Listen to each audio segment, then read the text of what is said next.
नमस्कार, स्वागत है आप सभी का बड़ी बहस में और मैं हूं आपके साथ आयुष चित्रांश। राम की शरण में है कांग्रेस। आज बड़ी बहस में हम इसी पर चर्चा करेंगे कि आखिर ऐसा हम क्यों कह रहे हैं, क्योंकि मध्य प्रदेश में अब आगामी विधानसभा चुनाव होने हैं और सभी दल अपने अपने स्तर पर तैयारियां शुरू कर चुके हैं। तैयारियों के बीच में बीजेपी और कांग्रेस में आरोप प्रत्यारोप का दौर भी जमकर चल रहा है। कांग्रेस रामनवमी और हनुमान जयंती पर राम की भक्ति में डूबी हुई नजर आएगी, क्योंकि प्रदेश में विधानसभा चुनाव 2023 के पहले कांग्रेस ने अब हिंदू वोटरों को साधने के प्रयास तेज कर दिए हैं। पार्टी का फोकस अब सॉफ्ट हिंदुत्व पर है। इसके लिए पार्टी ने सभी जिलों के पदाधिकारियों को रामनवमी और हनुमान जयंती को भव्य तरीके से मनाने के लिए पत्र भेजा है। प्रदेश भर में कांग्रेस 10 अप्रैल को रामनवमी पे भव्य कार्यक्रमों का आयोजन करेगी। पार्टी कार्यकर्ताओं को रामकथा, रामलीला और भगवान राम की पूजा अर्चना करने को कहा गया है। 16 अप्रैल को हनुमान जयंती पर हनुमान चालीसा और सुंदरकांड का पाठ करने के लिए भी कहा गया है और इसके लिए पार्टी ने जिलाध्यक्ष, ब्लॉक कांग्रेस अध्यक्ष, पूर्व विधायक और इसके अलावा लोकसभा प्रत्याशी और मोर्चा संगठन के पदाधिकारियों को भी पत्र लिखा है। बीजेपी तो पहले से ही अपने आप को हिंदू हितैषी पार्टी कहती रही है, लेकिन अब एमपी में कांग्रेस भी हिंदूवादी हो चली है।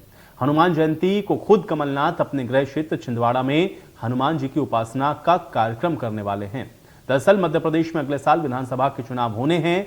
देश में इस वक्त भगवाधारी पार्टी की सरकार है और यही वजह है कि प्रदेश में अपना जनाधार फिर से मजबूत करने के लिए कांग्रेस को अब राम और हनुमान याद आ रहे हैं।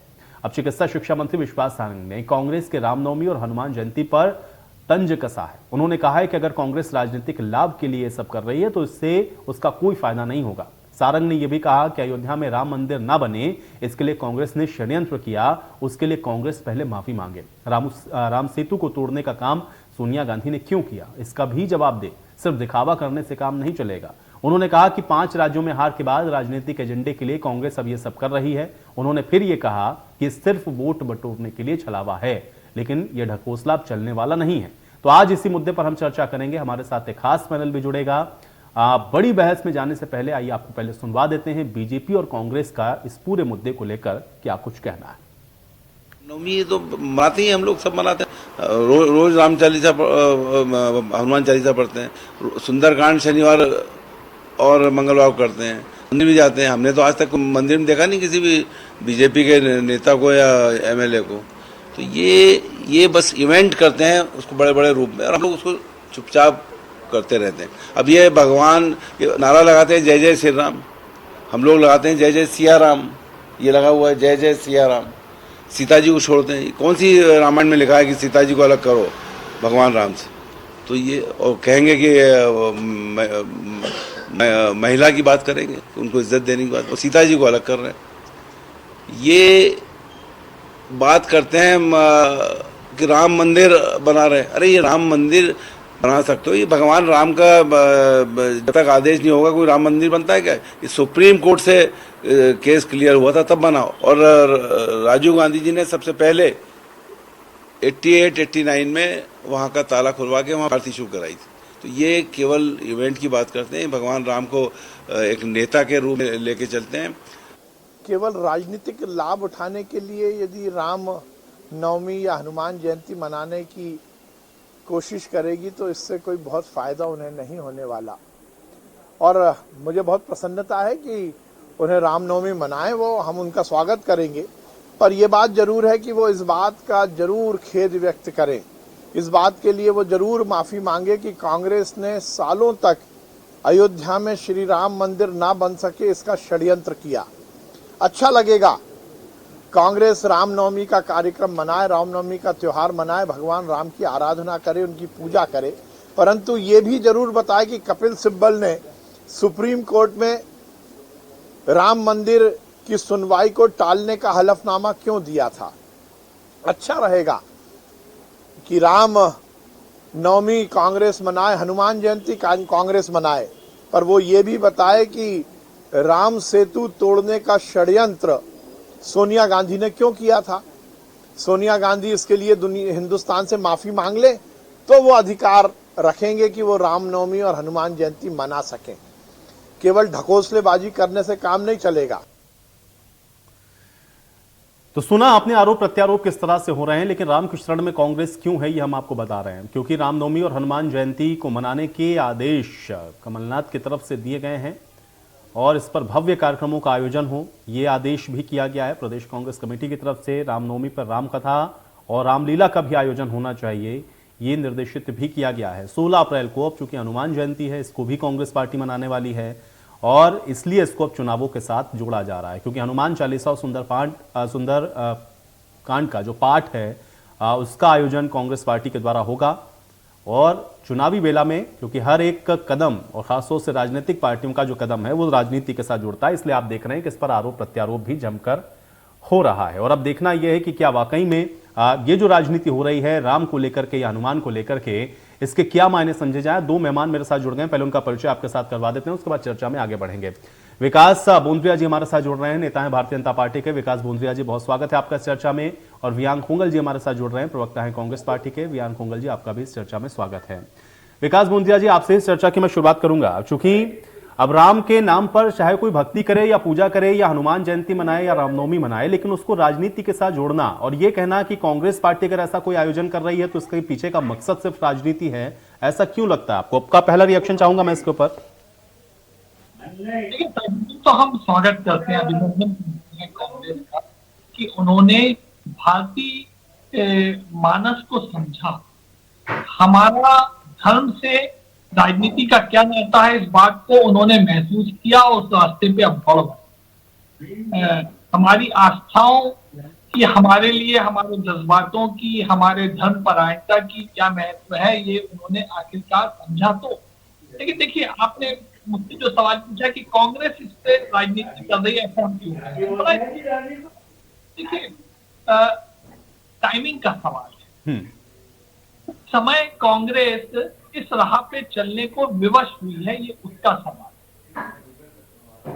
अभी तक तो कांग्रेस ऐसा कुछ नहीं करती थी। भारतीय जनता पार्टी सदा से धर्म अनुरूप, धर्म संभाव के साथ में राजनीतिक गतिविधियों को आगे बढ़ाने की चर्चा करती रही है।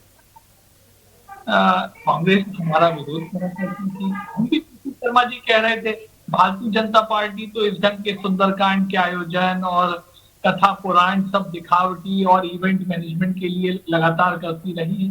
तो हम तो ये सब करते क्योंकि इससे हमारा मन स्वच्छ रहता था। धर्म भीरू बन के हम राजनीतिक के जनता की सेवा करने का प्रयास करते थे और धर्म हमारा प्रेरणा है, धर्म हमारी आस्था का विषय है, राम जी हमारी आस्था का विषय है।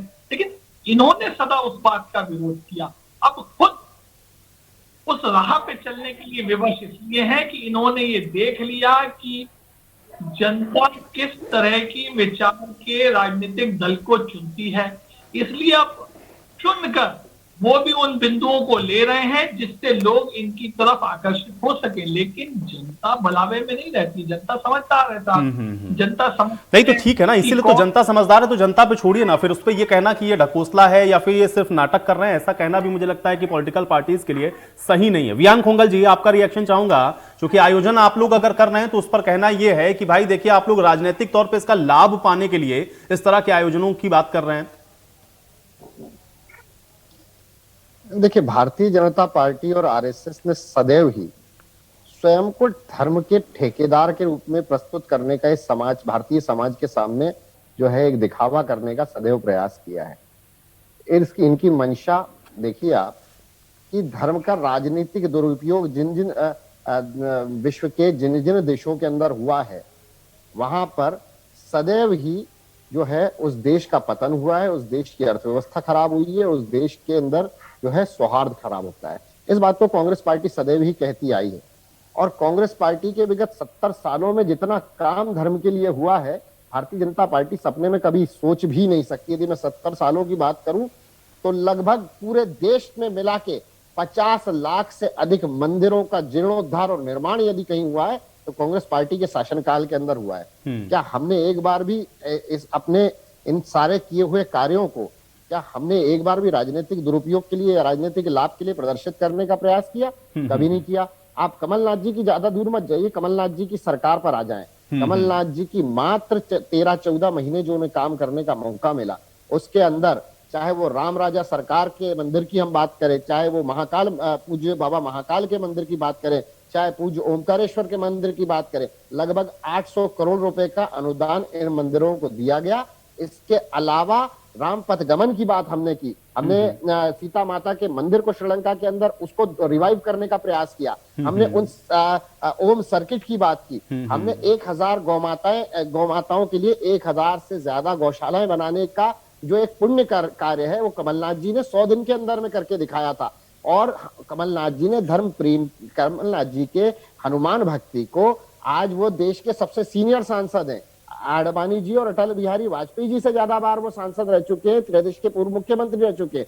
पूरा देश इस बात को जानता है कि वो हनुमान भक्त है। उन्होंने सबसे बड़े मंदिर का निर्माण कराया अपने गृहनगर में, और वहां पर वो लगातार हनुमान जी की भक्ति के सभी कार्यक्रमों को आयोजित करते आए हैं। तो इस बार ही नहीं, तो जब से कांग्रेस प्रदेश अध्यक्ष बने उसके बाद से वो तमाम जिलाध्यक्षों को निवेदन करते हुए पत्र भी लिखते हैं कि भैया आप भी जो है हनुमान जयंती पे करिए, मेरी आस्था है और आप भी मेरी आस्था के साथ जुड़िए। कौन सा प्रदेश अध्यक्ष इस बात में गलती कर रहा है? यदि वो अपने जिलाध्यक्षों के साथ में संवाद कायम कर रहा है और उनसे निवेदन कर रहा है, तो क्या भारतीय जनता पार्टी को इससे समस्या है? और सोनिया गांधी जी से माफी मंगवाने की बात कर रहे हैं यदि विश्वास सारंग, तो मैं भी ये कह सकता हूं कि जब हनुमान जी को दलित कहा गया था उत्तर प्रदेश के मुख्यमंत्री द्वारा, असम के मुख्यमंत्री द्वारा जब उन्हें टेस्ट ट्यूब बेबी कहा गया था, भगवान को मूर्ख कहा गया था आपके नेताओं द्वारा, ऊट पटांग बयान जब परमात्मा के बारे में आपके नेतागण कहते हैं, आपने किसी से माफी मंगवाने की हिम्मत की?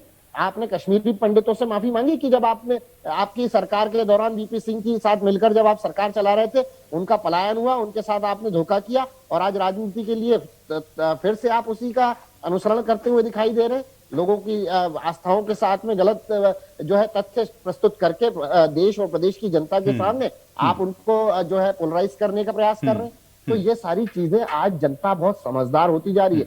जनता धार्मिक अवश्य है लेकिन मूर्ख नहीं है।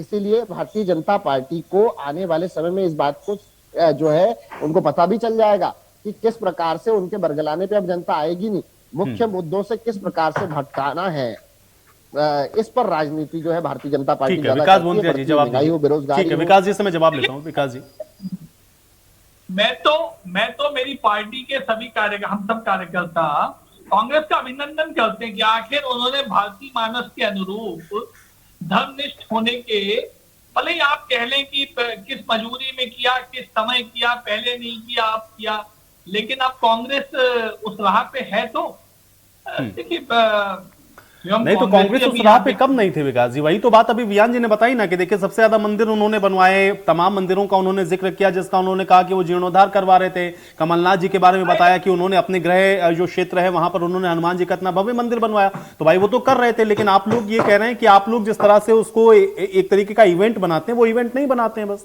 लेकिन इस बार कर रहे हैं तो आपको लग रहा है कि वो चुनावी भक्त हो गए।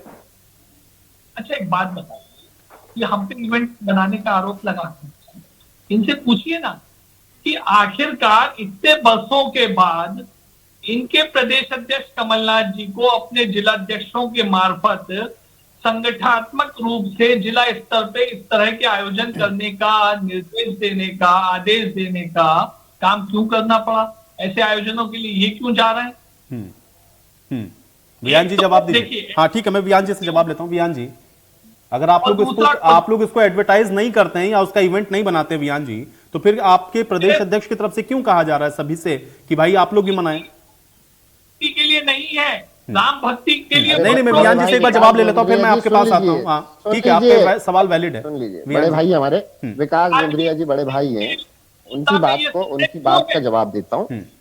विकास भैया मध्य प्रदेश के मुख्यमंत्री थे जब कमलनाथ जी 121 विधायकों के साथ में हमारी सुदृढ़ सरकार इस मध्य प्रदेश में थी ना, तब भी हमने जो है हनुमान चालीसा का उन्होंने जो है अपने निवास स्थान पर और मंदिरों में जाकर उन्होंने उस चीज को निभाया था। तो ये कहना तो सरासर बेईमानी होगा कि यदि आप ये बात कह रहे हैं कि वो आज कर रहे हैं कि चुनाव आज से 18 महीने बाद चुनाव है, डेढ़ साल बाद। तो जब वो मुख्यमंत्री थे अच्छी खासी हमारी सरकार थी, अस्थिर नहीं की थी आप लोगों ने पैसे के माध्यम से, तब भी उन्होंने वो इस आयोजन को करते आए हैं। वो तो केंद्र में दर्जनों बार मंत्री रहे, तब भी वो इस आयोजन को करते आए हैं और हम लोग उनके साथ में 3 पीढ़ियों से जुड़ा हूं मैं, हमें मालूम है कि वो करते आए और हम लोगों से सदैव उन्होंने इस बात पर डिस्कस की अपनी हनुमान भक्ति पर। उनकी हनुमान भक्ति पर संशय मत कीजिए। जब राम मंदिर निर्माण की वो संध्या याद कीजिए कांग्रेस कार्यालय में हमने भव्य आयोजन किया था। कमलनाथ जी ने स्वयं अपने खर्चे से पूज्य राम मंदिर के निर्माण के लिए चांदी की शिलाएं दान दी थी। अब आप मेरे बात का जवाब दीजिए कि जब महंत अखाड़ा जो है वहां पे राम मंदिर न्यास का अखाड़ा जब कहता है कि 1400 करोड़ रुपए का गबन हुआ है, आरएसएस के अनुसांगिक संगठनों द्वारा किया गया है 1400 करोड़ रुपए का गबन राम मंदिर के निर्माण के दौरान, क्या आप लोगों ने कभी, केंद्र सरकार आपकी थी, प्रदेश सरकार आपकी थी, क्या आप लोगों ने कभी उस बात की जांच करने का प्रयास किया कि 1400 करोड़ रुपए इतने पुण्य कार्य में से कैसे गायब हो गए? आपके प्रदेश सरकार की आज मध्य प्रदेश में बात करूं तो विश्व रिकॉर्ड बन गया गौ माता की हत्या में। चाहे बैरसिया की घटना ले लीजिए, चाहे इंदौर की घटना ले लीजिए, सांवेर की, वहां पर लगातार गौ माताओं का, मध्य प्रदेश गौ माता का कब्रिस्तान बनता जा रहा है। ये सारे जवाब आपसे आज जनता पूछ रही है। चलिए ठीक है, विकास जी से जवाब देते हैं। हाँ विकास जी जवाब दीजिए। देखिए, मैं विषय से भटकना नहीं चाह रहा, किसी भी दिन आप बात कर लेंगे तो गौ माता के सेवा के हेतु मध्य प्रदेश में कौन सी पार्टी ने, किसकी सरकार ने कितने काम की, वो हम कंपैरेटिवली एनालाइज कर लेंगे। गौ माता की कब्रगाह बन गया है मध्य प्रदेश सर। आज विषय क्या है? एक राजनीतिक दल के द्वारा हनुमान भक्तिमय आयोजन करना। आज तक आप हमारे ऊपर उंगली लगाते थे, उंगली उठाते थे कि ऐसे आयोजन करते हैं, लेकिन आज आप खुद उसके लिए उसी राह पे हैं। फिर अब आपके बारे में इससे क्या समझा जाएगा? कांग्रेस के लिए लोग क्या विचार करेंगे? जो हम बात कर रहे हैं, आप हनुमान भक्ति की बात कर रहे हैं, आप हनुमान जयंती के ऊपर आयोजन की बात कर रहे हैं। एक बात बताइए ना, आखिर इस कांग्रेस के सरकार को, उसके मंत्री को सुप्रीम कोर्ट में हलफनामे देने की ऐसी हिम्मत कैसे हो गई कि उसी हनुमान सहयोगियों के द्वारा बनाए गए राम सेतु पुल पे उन्होंने प्रश्न चिन्ह खड़ा कर दिया? आपकी आस्था क्या इतनी कमजोर थी? आपका रामचरितमानस, रामायण के बारे में क्या नॉलेज इतना कमतर था कि राम सेतु के ऊपर उंगली खड़ी कर दी? देखिए, कांग्रेस ने जिस ढंग के काम किए हैं, सरकार में रहते किए हैं और राजनीतिक संगठन के बतौर किए हैं, केवल उसी की चर्चा कर रहे हैं कि आज तक इन्होंने राजनीतिक संगठन के रूप में ऐसे किसी आयोजन को ना महत्व दिया, बल्कि ऐसे आयोजनों को आयोजित करने वाले राजनीतिक दल भारतीय जनता पार्टी के ऊपर सिरे से उंगली लगातार उठाते रहे। वो आज इस काम को इस समय करने जा रहे हैं। इससे पता लगता है कि भारतीय मानस को कुछ लोगों ने समझा है, लेकिन अब समझने से काम होता नहीं है, क्योंकि आज भी कांग्रेस में एक मन नहीं है। आज भी आप आरोप लगा रहे हैं ऐसे आयोजनों को लेके। मुझे लगता है कि सिरे से आपको राम भगवान से माफी मांगनी चाहिए, सोनिया जी माफी मांगे, कमलनाथ जी माफी मांगे कि जो कृत्य उनके द्वारा हो गए, कुकृत्य हो गए, भगवान की आस्था में जो गुस्ताखियां हो गई, उसके लिए उन्हें माफ किया जाए। मुझे लगता है कि तब उनके प्रति ठीक है, उनको माफी मांगनी भी हुई तो भाई वो भगवान से मांगेंगे ना, ऐसा थोड़ी ना कि माइक लगा के बताएंगे कि मैं माफी मांग रहा हूं भगवान से। अच्छा कर रहे हैं तो उसको अप्रिशिएट कर दीजिए बस, कम से कम। वियान कोंगल जी जवाब दीजिए। मैंने तो स्वागत किया, अभिनंदन किया। आयुष भाई आप वरिष्ठ पत्रकार हैं और सुलझे हुए पत्रकार हैं। ये विकास भाई हमारे बड़े भाई हैं, लेकिन कभी कभार जो है इनके तथ्य भैया की जो बातें हैं वो हमारे सिर के ऊपर से चली जाती है। ये कोई मतलब नहीं की बात हो रही है, आप बताओ इसको। मैं आपको इतना बोल रहा हूं कि भैया धर्म हमारी आस्था का विषय है। प्रत्येक भारतीय, मुझे लगता है चाहे वो किसी धर्म का हो, वो सबसे पहले धार्मिक है। और मेरे हिसाब से हिंदुस्तान में रहने वाला प्रत्येक व्यक्ति अपने अपने धर्म के प्रति आस्थावान है, इस बात में कोई शक नहीं है। लगातार जब से इस देश को आजादी मिली है, कांग्रेस पार्टी ही नहीं, जितनी भी सरकारें इस देश में रही हैं, प्रधानमंत्री रहे हैं हमारे प्रदेश में, लगातार मुख्यमंत्री रहे हैं, धर्म के काज हर राजनीतिक दल अपने अपने माध्यमों से करता आया है।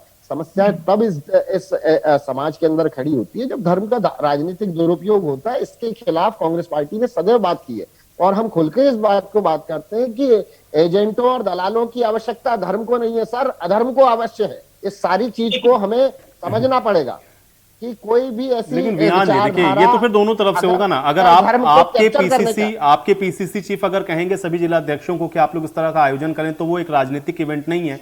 बीजेपी करेगी तो वो बरगला रही है, या उसका कॉपीराइट हो गया, या फिर उसका राजनीतिकरण कर रही है। अगर इस तरह से आप कहेंगे तो फिर उनके भी तथ्य सही है, फिर तो वो आपके ऊपर ऐसे आरोप लगाएंगे ही, क्योंकि धर्म तो अपना आस्था का विषय है ना। जिसकी आस्था होगी, अगर आपके जिलाध्यक्षों की आस्था होगी तो वो अपने आप आयोजन कर लेंगे। लेकिन अगर आपके पीसीसी चीफ ये बात कहेंगे तो जाहिर बात है कि उसमें राजनीति तो फिर दिखेगी। कोंगल जी, कांग्रेस के लेटर पे कही जाएगी तब। मेरी बात समझिए, बाल गंगाधर तिलक ने महाराष्ट्र के अंदर गणेशोत्सव की शुरुआत क्यों की थी और उसके पीछे कारण क्या था, उस बात को समझिए। जब इस देश के अंदर अंग्रेजों की सत्ता काबिज थी तो अंग्रेजों की कुरीतियों के खिलाफ, उनकी कुनीतियों के खिलाफ बाल गंगाधर तिलक ने गणेशोत्सव की शुरुआत की थी पुणे महाराष्ट्र से। और पूरे महाराष्ट्र के अंदर उस आधार पर स्वतंत्रता संग्राम सेनानी प्रमुख मुद्दों पर बातचीत करते थे और उसी आधार पर बातचीत करते थे। हमको भी आज बात करनी है जनता के बीच में, बढ़ती हुई महंगाई, बढ़ती हुई बेरोजगारी, किसानों की आत्महत्या, हमारे प्रदेश की माताओं बहनों की सुरक्षा की हमें बात करनी है।